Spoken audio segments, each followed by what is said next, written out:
fourth stanza, the poet now leaves behind his world of sorrow and misery, and in his imagination he enters the world of the nightingale. And here, the pattern that we've seen so far of positive and negative begins to break down slightly.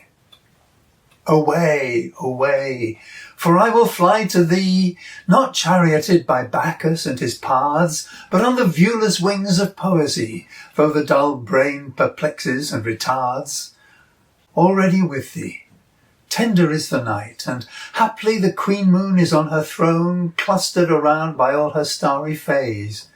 But here there is no light, save what from heaven is with the breezes blown through verdurous glooms and winding mossy ways.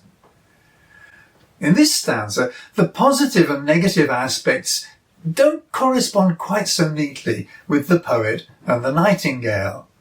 Some of it is what we might expect, with, for example, tender connecting clearly with the nightingale, and the dull brain that perplexes and retards connecting with the poet.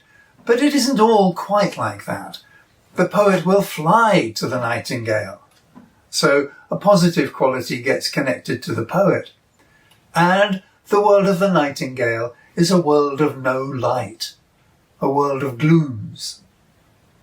From that point of view, the central image of this stanza is perhaps the image of the viewless wings of poesy. This image unites the poet and the nightingale. Through poetry, the poet can enter the world of the nightingale and be together with the nightingale.